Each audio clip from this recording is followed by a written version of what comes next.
Hai Sobat Pintar, balik lagi bersama saya Chris di Duit Pintar. Kemarin kita udah bahas nih, gimana cara bisa dapat kerja di luar negeri. Kali ini yang tidak kalah penting, yaitu sesuai dengan tips saya, cari tahu nih berapa biaya hidup di negara tersebut. Dalam hal ini konteksnya tentunya di Malaysia, dikarenakan saya sudah tinggal sekitar 3 tahunan di Malaysia. Jadi supaya lengkap, saksikan juga episode hari ini hingga habis ya.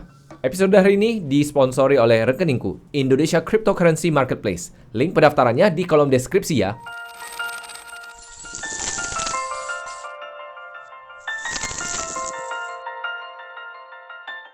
Seperti biasa nih, sebelum memulai, BPJS-nya dulu dong. Bayar pakai jempol, share, dan subscribe saja.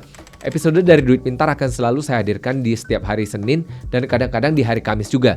Jadi Sobat Pintar bisa dapatkan episode yang lebih banyak dari Duit Pintar. Langsung kita masuk ke biaya hidup yang ada di Malaysia. Tentunya yang saya bagikan hari ini dapat digunakan sebagai kerangka pikir untuk biaya hidup yang ada di negara lain pula. Namun tentunya angkanya harus diganti-ganti sesuai dengan negara tersebut. Saya akan coba bagikan serinci mungkin cara berpikirnya dan biaya-biaya apa saja yang harus kita pertimbangkan ketika kita hendak tinggal di luar negeri. Sebagai konteks untuk biaya hidup tentunya saya pikirkan biaya hidup yang cenderung lebih menengah dikarenakan kita nggak mau hidup susah di negara orang lain pula. Seperti pepatah di Indonesia yang mengatakan lebih baik hujan batu di negara sendiri daripada hujan es di negara orang lain. Kalau bisa nggak hujan es di negara orang lain, kenapa enggak? Ya nggak sih? Jadi dalam hal ini udah termasuk makan, minum, hiburan, kadang nonton, kadang nongkrong, dan sebagainya. Jadi lengkap di sana semuanya yang namanya biaya hidup. Kemudian yang kedua tentunya kita akan pikirkan soal biaya transportasi. Gimana nih kalau kita mau ke kantor? Anggapannya adalah kita tinggal sedikit lebih jauh dari kantor kita. Mungkin sekitar 10 hingga 15 km dari kantor kita. Jadi biaya hidup dalam hal ini biaya sewa apartemen ataupun sewa kamar kita nggak terlalu mahal. Dan di sini kita harus ada pertimbangannya juga. Apakah kita akan naik transportasi publik ataupun kita naik transportasi yang sedikit lebih mahal, misalnya taksi online. Kemudian yang ketiga adalah biaya sewa. Sewa ini bisa dalam bentuk rumah, bisa dalam bentuk apartemen, bisa dalam bentuk studio, ataupun apartemen dengan 2 hingga 3 kamar, ataupun hanya sewa 1 kamarnya aja, baik master room, middle room, ataupun ruangan yang paling kecilnya. Kemudian pada umumnya kalau di Malaysia, biaya utilitas itu semua terpisah. Jadi biaya listrik, biaya air, ini bayar sendiri. Ini termasuk biaya internet juga. Jadi ini harus ditanyakan kembali kepada pemilik rumahnya. Biasanya ini termasuk ataukah dipisah. Kemudian kalau misalnya Sobat Pintar yang hendak berkeluarga di luar negeri, Sobat Pintar juga harus pikirkan biaya berkeluarga di luar negeri. Dalam artian ini bisa termasuk biaya popok, susu, biaya uang sekolah, ataupun yang terakhir mungkin yang paling sering yaitu biaya kalau beli mobil. Hal ini dikarenakan kalau kita tinggal di luar negeri di mana sistem transportasi mereka yang sudah cukup baik, maka kalau hidup single, beli mobil tampaknya kurang relevan. Tapi kalau misalnya sudah berkeluarga, beli mobil mungkin bisa jadi salah satu pertimbangan. Lalu perincian hidup di Malaysia itu kira-kira biayanya berapa nih? Ini saya kasih gambaran kasar dan seperti yang saya katakan ini standar hidup yang menengah. Nggak terlalu mahal, nggak terlalu murah juga, nggak hidup susah. Jadi bisa dikatakan makannya makan enak lah setiap hari. Untuk biaya hidup kalau kita bercerita makan dan minum aja, per 1 kali meal, 1 kali makan itu sekitar RM20. Jadi kalau misalnya 1 hari 2 kali makan, ya dikali aja berarti RM40 kali 30 hari berarti 1 bulan sekitar RM1.200. Kemudian biaya berikutnya yaitu biaya nongkrong-nongkrong, biaya hiburan. Ini bisa termasuk nonton, ngafe, nongkrong, dan sebagainya. Terserah pokoknya untuk hiburan. Ya anggap saja kita anggarkan sekitar RM60 per minggunya, yaitu RM240 per bulannya. Kita bulatkan deh ke atas jadi RM500 per bulan. Kemudian biaya transportasi. Biaya transportasi standarnya kalau misalnya kita tinggal sekitar 10 hingga 15 km dari kantor kita, maka biaya transportasi itu sekitar di angka RM6 per harinya. Tapi katakan deh, kita tinggal sedikit lebih jauh ataupun kadang-kadang kita naik transportasi online. Sehingga kita bulatkan rata-rata per harinya jadi RM10. Maka 1 bulan adalah 10 kali 30 sama dengan RM300 per bulannya. Untuk tempat tinggal kalau di Malaysia, dalam hal ini Kuala Lumpur, untuk pembelian itu minimal RM1 juta atau sekitar 3,5 miliar rupiah. Jadi untuk awal-awal yang baru mulai berkarir akan lebih masuk akal untuk sewa dulu. Kalau misalnya kita hanya mau sewa kamar, dalam hal ini lebih mirip kayak ngekos, tapi ngekosnya dalam apartemen, itu bisa sekitar 500 hingga 800 ringgit per bulan. Tergantung lokasi, tergantung dari fasilitasnya, tergantung dari kondisi bangunannya juga. Ada sih yang lebih murah, tapi ya tentunya agak miris. Kemudian mungkin ada yang lebih suka tinggal di satu unit sendiri. Dalam hal ini sewa studio ataupun sewa satu apartemen dengan satu kamar. Ini biayanya variatif juga. Biasanya berkisar di antara 1.500 hingga 1.800 ringgit per bulannya. Kemudian kalau yang untuk berkeluarga, mungkin mau sewa yang 2 hingga 3 kamar, ini biayanya sedikit lebih tinggi.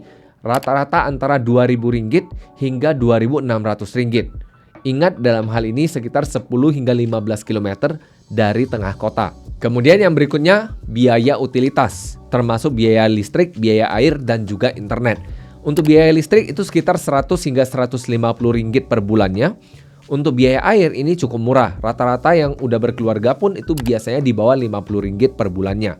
Untuk internet sendiri ini tergantung banget sama kebutuhan sobat pintar. Kalau kita lebih banyak menghabiskan waktu di kantor yang punya internet, mungkin kita bisa pilih untuk beli paket data yang sedikit lebih murah dibandingkan yang biasanya. Tapi kalau memang kita hendak memiliki internet sendiri di rumah, kita pakai provider, lalu kita pasang wifi sendiri di rumah, ini biayanya sekitar 100 ringgit lebih. Tapi kalau misalnya nih kita cukup beli pakai data di handphone kita, itu yang paket 30 ringgit per bulan itu sudah oke banget. Namun tentunya di sini enaknya ada beberapa provider yang menyediakan nih paket data tahunan. Jadi kalau memang kita penggunanya sedikit, ya tentunya ini akan jauh lebih murah. Jatuh-jatuhnya kalau misalnya kita rata-ratakan per bulan mungkin biayanya hanya 10 hingga 15 ringgit aja. Jadi ini sangat tergantung dengan kebutuhan kita. Lalu untuk biaya berkeluarga, ini gimana nih? Kalau bercerita biaya berkeluarga, baik susu maupun popok, ini plus minus harganya sama seperti di Indonesia. Jadi bisa dikatakan biayanya plus minus sama. Tapi yang agak berbeda adalah, saya sendiri punya pengalaman beli susu di sini, itu lebih banyak dapat hadiahnya daripada di Indonesia. Padahal merek yang sama, tipe yang sama, entah kenapa di Indonesia nggak dapat hadiah, di sini hadiahnya banyak sekali. Bahkan banyak sekali ala-ala dapur saya itu saya nggak beli, tapi dikasih dari susu. Namun sebagai gambaran, untuk uang sekolah ini agak sedikit timpang dengan yang ada di Indonesia. Jadi di sini kita sebagai ekspatriat ataupun ekspat, kita punya pilihan untuk menyekolahkan keluarga kita di 2 jenis sekolah. Yang pertama tentunya adalah sekolah negeri. Untuk sekolah negeri biayanya sekitar plus minus 150 ringgit per tahunnya. Jadi ini adalah biaya yang menurut saya sangat murah sekali. Tentunya supaya kita bisa menyekolahkan anak kita di sekolah negeri, ini ada syarat dan ketentuannya. Kalau nggak salah sih visa minimum visa kelas 2 untuk di Malaysia. Dan di sini ada kelebihannya juga di sekolah negeri mereka. Sekolah negeri di Malaysia itu ada 3 jenis. Yang pertama adalah sekolah kebangsaan, yang mana ini tergantung kurikulum dari sekolahnya. Umumnya kalau di kota itu adalah yang berbahasa Melayu saja. Tapi ada beberapa jenis sekolah kebangsaan yang mengutamakan bahasa Inggris dibandingkan bahasa Melayu. Jadi ini sangat case by case. Kita cek lagi. Ini sekolahnya adalah sekolah yang tipe seperti apa. Kemudian ada yang kedua yaitu SJKC, kalau di sini namanya SJKC atau sekolah jenis istilahnya di sini, yaitu sekolah jenis kebangsaan Cina, di mana ini kurikulumnya adalah kurikulum bahasa Mandarin. Dan banyak sekali orang-orang lokal sini, orang Melayu tentunya, yang bisa berbahasa Mandarin. Ini membuat mereka punya daya saing yang lebih baik dibandingkan orang Indonesia pada umumnya. Dan yang ketiga, yang tidak kalah unik menurut saya, yaitu SJKT atau SJKT, sekolah jenis kebangsaan Tamil. Jadi ini ada sekolah yang kurikulumnya bahasa Tamil.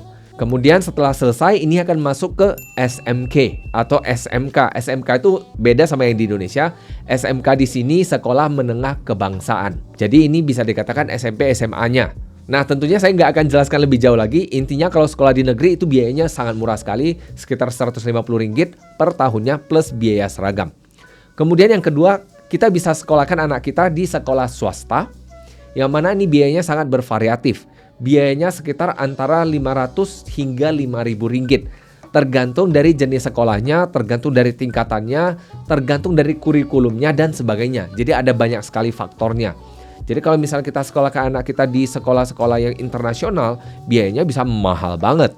Yang di atas 5.000 ringgit juga masih ada sebenarnya. Cuma saya nggak akan bahas lagi karena itu udah terlalu mahal menurut saya.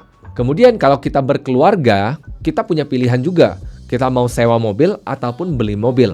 Sewa mobil ini ada yang sewa harian, hitung jam-jaman, ataupun hitung bulanan. Tentunya biaya sewa cenderung lebih mahal daripada biaya beli. Untuk sewa sendiri ada berbagai aplikasi yang bisa Sobat Pintar gunakan. Sobat Pintar bisa cek sendiri, ada yang namanya Sokar, ada yang namanya Gokar, dan sebagainya. Kemudian untuk beli mobil, ini juga ada beberapa hal yang perlu kita perhatikan. Beli mobil umumnya kalau misalnya kita baru berkarir nggak lama di negara orang, biasanya cenderung kita nyari yang mobil bekas. Tapi di Malaysia ada sedikit perbedaan. Kalau kita mau membeli mobil bekas dengan cara kredit, ini agak sedikit rumit. Karena kalau kita mau membeli mobil bekas, harus ada penjamin kalau kita mau kredit. Sehingga ini bukan menjadi pilihan utama bagi para ekspat ketika hendak membeli mobil, karena lebih rumit. Biasanya ekspat akan cenderung memilih untuk membeli mobil baru. Nah, membeli mobil baru di Malaysia menurut saya biayanya cukup murah. Untuk bunga sendiri, semakin pendek itu biasanya semakin mahal persentase per tahunnya. Semakin panjang, semakin murah.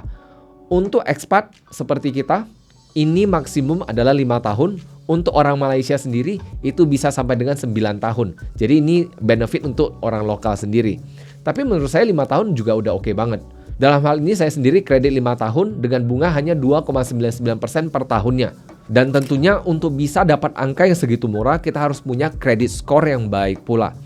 Tentunya untuk membangun credit score udah pernah saya bahas di episode sebelumnya. Jadi Sobat Pintar cek lagi gimana cara bangun credit score. Caranya sama kok, yang di Indonesia dan juga yang di sini. Plus minus sama.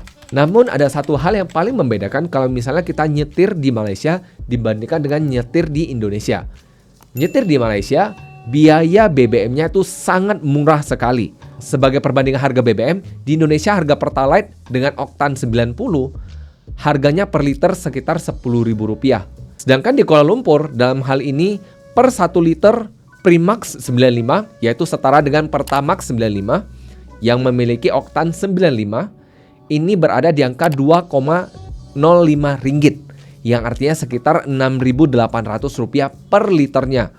Waktu itu, waktu direndah-rendahnya sekali, harga per liternya sempat mencapai Rp1,63, yang mana ini harganya sangat murah sekali, yaitu sekitar di angka Rp5.000. Dan kalau misalnya kita berkeluarga, tentunya untuk makan, minum, hiburan ini tinggal dikalikan saja. Kalikan biaya-biayanya, yang mana nanti saya akan kasih beberapa perinciannya. Jadi Sobat Pintar bisa punya gambaran yang lebih jelas kira-kira berapa nih. Yang pastinya kalau kita sudah berkeluarga di Malaysia, sangat disarankan untuk masak sendiri, dikarenakan biaya masak sendiri akan jauh lebih murah daripada makan di luar. Kalau masak sendiri, biaya untuk membeli bahan-bahan sehari-hari itu mungkin antara sekitar Rp1.000 hingga Rp2.000. Itu bisa dikatakan kita sudah membeli barang-barang yang cukup premium. Kalau sayur-sayur yang organik dan buah-buahan yang mungkin lebih banyak yang buah-buahan impor. Jadi ini bisa dikatakan kita bisa hidup lebih enak dengan biaya yang lebih murah dibandingkan kalau makan di luar. Lalu kira-kira berapa nih biaya hidup di Malaysia? Secara total selama 1 bulan. Ini saya kasih gambaran dalam 3 jenis. Yang pertama saya kasih kalau single. Yang kedua kalau misalnya baru menikah, jadi punya pasangan belum punya anak. Yang ketiga saya kasih kalau misalnya memiliki keluarga dengan 4 anggota di dalamnya. Jadi sesuai dengan saya punya.